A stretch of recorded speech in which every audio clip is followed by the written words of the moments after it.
예, 대북 특사단이 오늘 오전 모두의 기대를 안고 방북했습니다. 정치권도 기대와 우려의 목소리를 동시에 내면서 이 특사단이 가져올 대북 결과물에 촉각을 곤두세우고 있습니다. 네, 이런 가운데 5명의 장관 후보자들의 인사청문 요청안이 국회에 제출됐는데 야당이 송곳 검증을 예고하며 청문회 통과 여부가 주목되고 있습니다. 최민희 전 더불어민주당 의원, 이상희, 세명대 교수와 함께 자세히 살펴보도록 하겠습니다. 네. 어서 오세요. 안녕하세요. 네, 어서 오십시오. 예. 오늘 오전에 특사단이 이제 방북을 했습니다. 지금 이 시간이면 다 도착을 했겠죠. 북미 간 대화 난기로 빠진 상황에서 특사단의 방북 굉장히 의미가 있다고 여러 평가가 나오고 있는 상황입니다.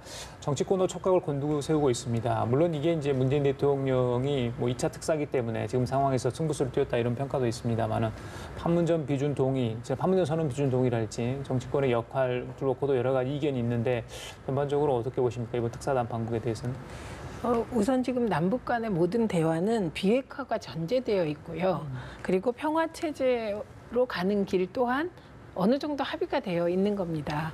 네, 그렇기 때문에 이 두 개의 틀이 얼마나 균형을 맞추면서 프로세스가 진행되느냐를 지켜보시면 될 것 같습니다. 그리고 이번 특사의 경우는 북미 관계가 좀 교착 상태에 빠졌고 교착 상태라는 말 내용에 보면 아주 구체적으로 북한이 김영철 서신을 통하여 미국에 대하여 지난번에 싱가포르 회담을 통해서 확인했던 것, 종전선언에 대해서 미국이 좀 더 뚜렷한 입장을 밝힐 것을 요구한 것 같고, 이제 긍정적인 것은 미국에서 북한의 그런 요구 내용이 공개됐을 때 반응을 안 했다는 겁니다. 공식적으로. 그러니까 이게 여지가 있다는 뜻이고요.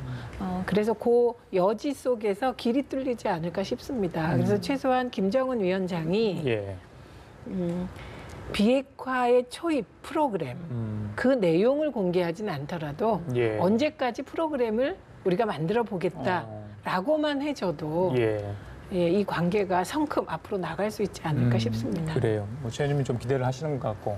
지적을 잘 해주셨는데요. 그런 거 아니겠습니까? 두 가지로 저는 보는데, 궁극적으로 지금 교착 상태에 빠져 있는 이제 외교안보적인 문제, 북미 간의 문제, 그리고 남과 북의 문제, 이 문제에 있어서 이번 특사단 파견을 통해서 제3차 남북 정상회담을 일궈낼 수 있을 것인가에 대한 문제. 이것이 결국 계속해서 한반도 운전자론에 있는 그 대한민국 역할, 남한의 역할을 계속 이어갈 수 있는 추동력을 확보할 수 있을 것인가의 문제. 그다음 두 번째는 대북 특사의 가장 선결 과제, 그리고 중요한 핵심 의제가 뭐냐, 종전선언이 아니겠느냐, 이걸 어떻게 끌어낼 수 있을 것인가, 그에 대한 북한의 전략적 태도를 어떻게 가져갈 것이냐, 이 두 가지 문제에 있다고 봅니다.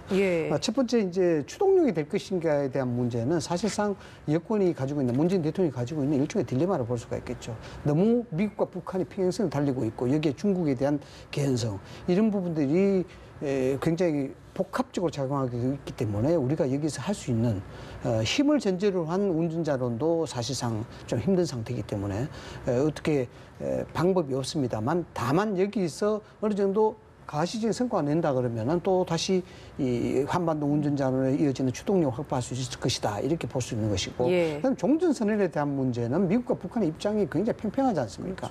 이 문제인데 우리 의원님께서도 지적하시다시피 이 종전선언이라는 것이 결국 비핵화를 통한 평화 정착 단계로 가는 초입 단계이기 때문에 굉장히 중요한 것이죠.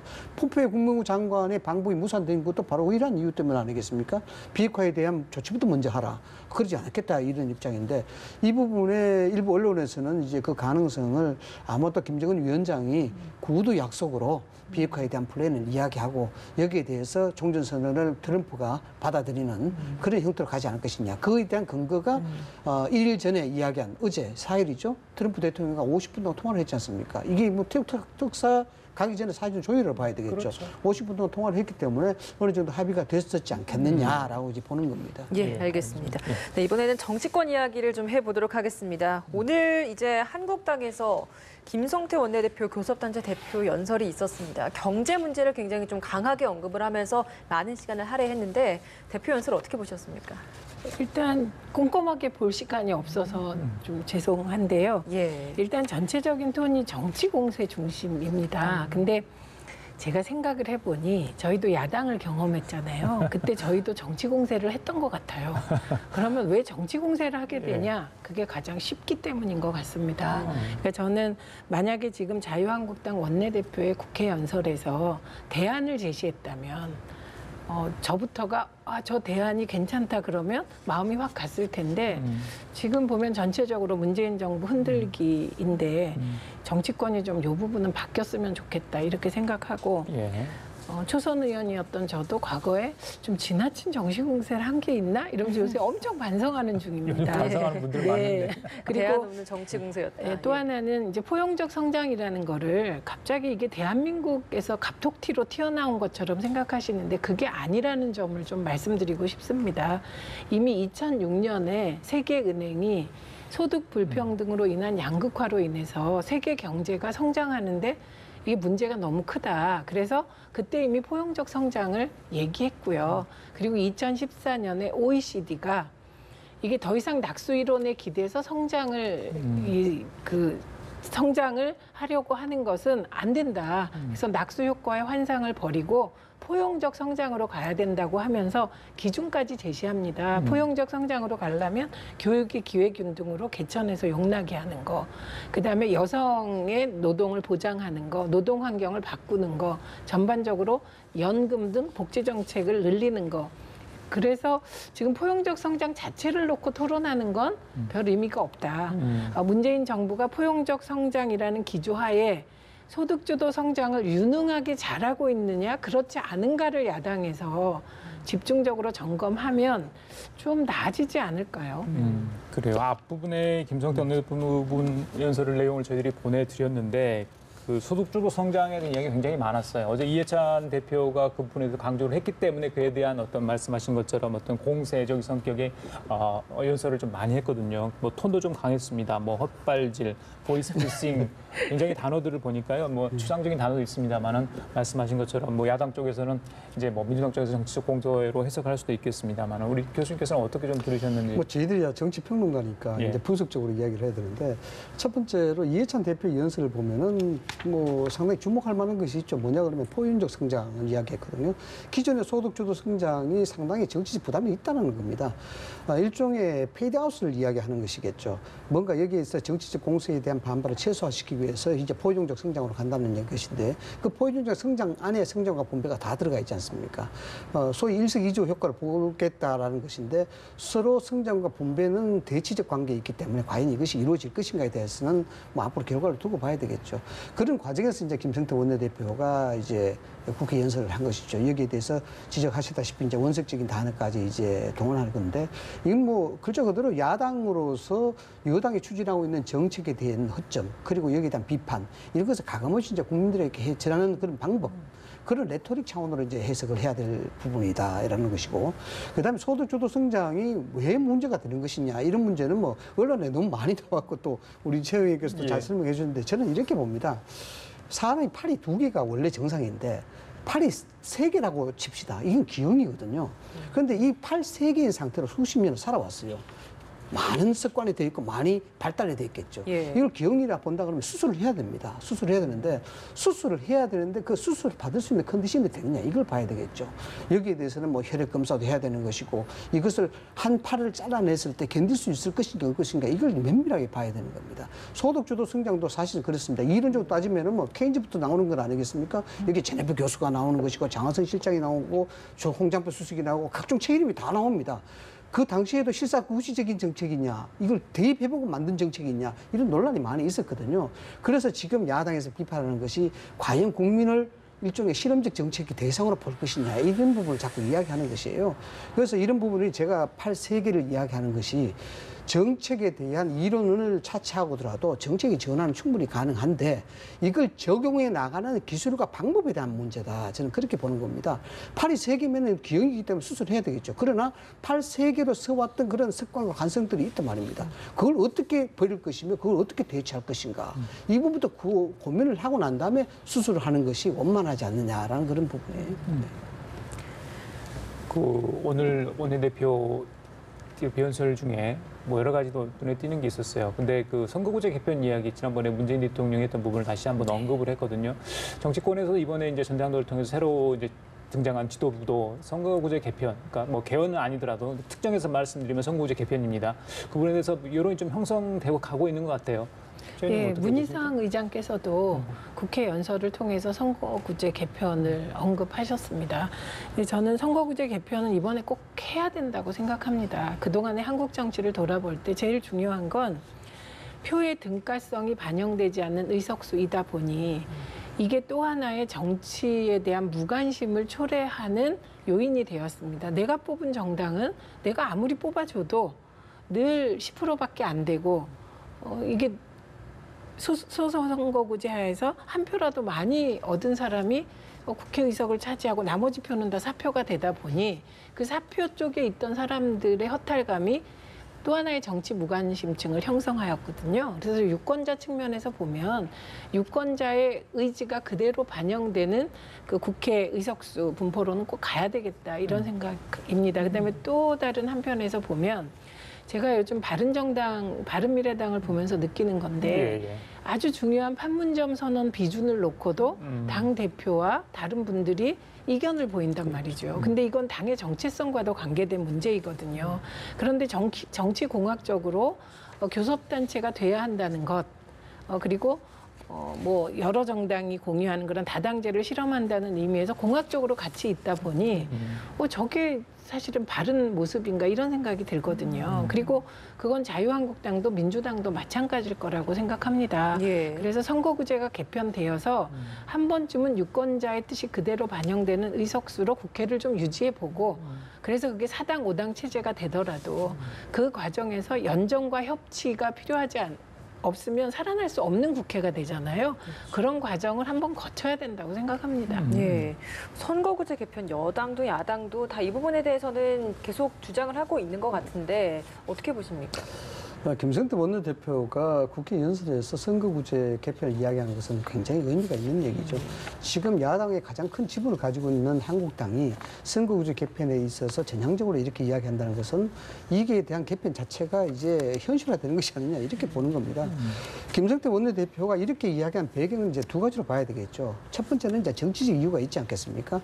뭔가 모르게 여기에 지지도가 많이 떨어지고 한국당에 대한 팬덤이 무너지는 그런 상황에서 더 이상 버티기가 좀 힘들지 않겠느냐. 그러면 연동형이라든가 권역별 비례대표제라든가 이걸 과감히 받을 수가 있고 여기에 따라서 중대 선거구로 갈 수 있는 그런 모멘텀이 만들어지는 것이죠.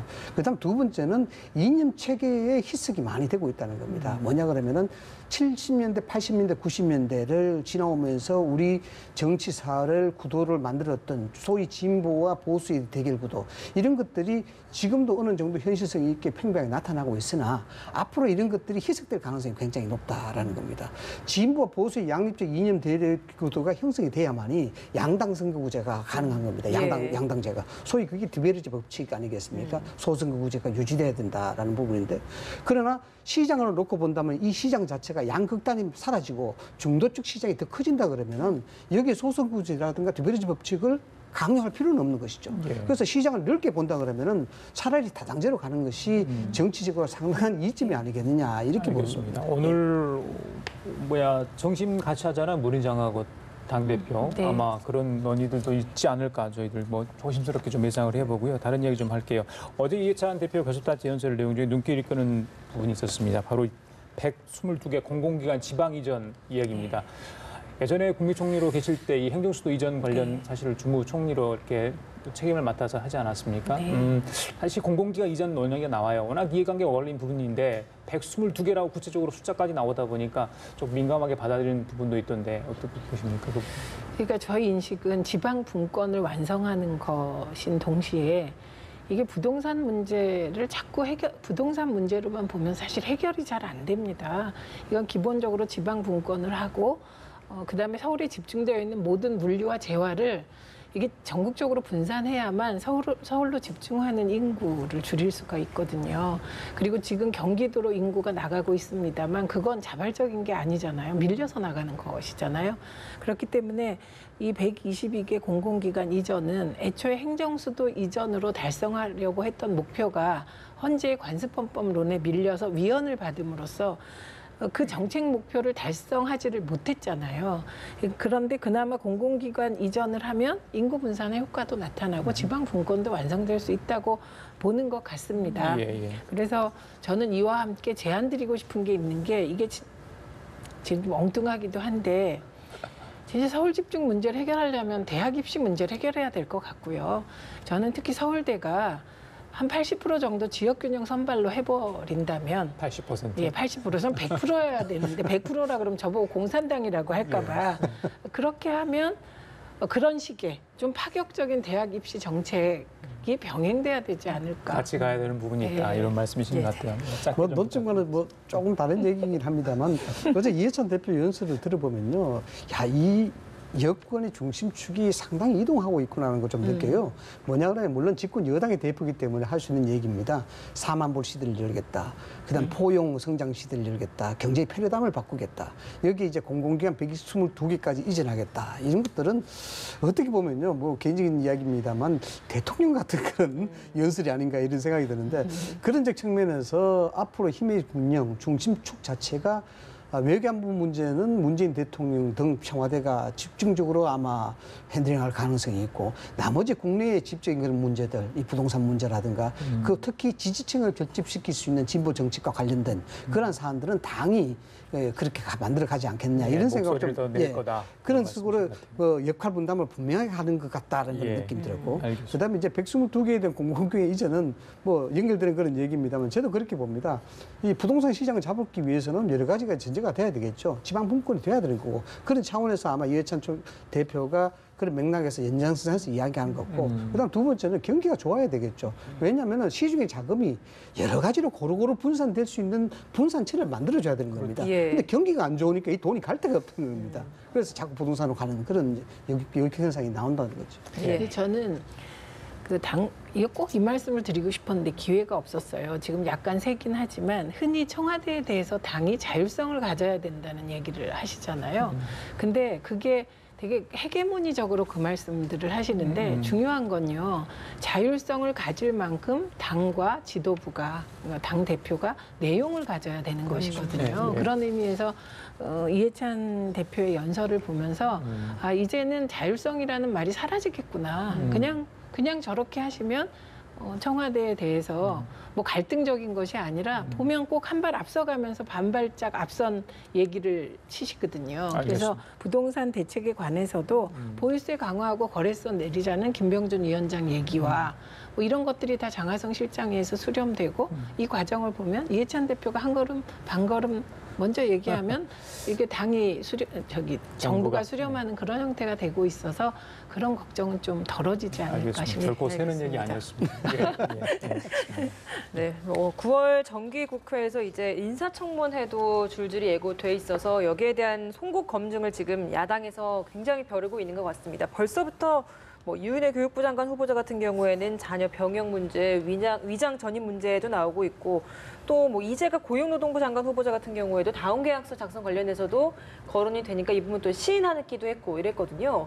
이렇게 계속해서 장관 후보자에 대한 논란이 계속 일다 보니까 인사 검증 시스템에 문제가 있는 거 아니냐라는 비판도 있습니다. 어떻게 보십니까? 600년 전이나 지금이나 똑같습니다. 세종대왕도 이 때문에 고민을 했거든요. 우리나라 인사 시스템이 제일 먼저 만들어진 게 세종대왕입니다. 그때는 이 과정을 어떻게 이야기했냐면 간택평의 중론 이런 절차를 이야기하는 겁니다. 지금 인사청문회를 한다는 것은 중론에 들어가는 겁니다. 중론에 들어가는 것은 조선시대 세종대왕도 이 사람을 임명하는 데 있어서 외부의 의견이 어떻냐, 문제는 없냐 이래 보는 거죠. 이제 지나간 뒤로 말씀을 드렸습니다만 결론적으로 지금 현재 차원에서 찾아보면은 저는 인사를 담당했기 때문에 드리고 있는 그런 얘기입니다만 유은혜 후보자 같은 경우에 지금까지 나타나는 자녀 병역 문제, 그다음 위장 전입 문제 이런 것들로 과연 낙마할 수 있는 사유가 될 것이냐. 지금 현 상태를 유지한다 그러면 크게 문제가 될 것이 없다. 저는 그렇게 봅니다. 왜냐 그러면은 청와대가 인상 원칙을 이야기했지 않습니까? 7가지 5대 원칙에서 뭐 예. 2가지 더 보태서 예, 7대 7가지죠. 원칙이었는데 예. 그건 사실상 자승자박이에요. 왜냐 그러면 인사라는 것은 실질적으로 환경과 상황에 따라서 적재적소에 임명하는 겁니다. 그래서 원칙을 만들어 놓게 되면 거기에 갇혀서 사실상 국가적으로 손익이 큽니다. 손실이. 그렇기 때문에 이런 부분들은 만약에 내가 위장 전입을 했다 하더라도 이상이라는 사람을 임명해서 더 큰 가치가 있다 그러면 그냥 임명하는 거예요. 이건 뭐 보수와 진보를 떠나서 국가적 차원에서 이야기를 하는 겁니다.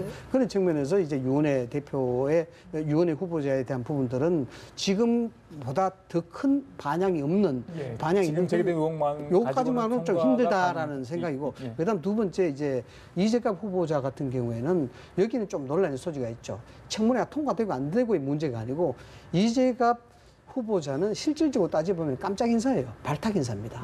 이게 왜 묻혀졌냐 그러면 통계청 인사 파문 때문에 묻힌 거예요.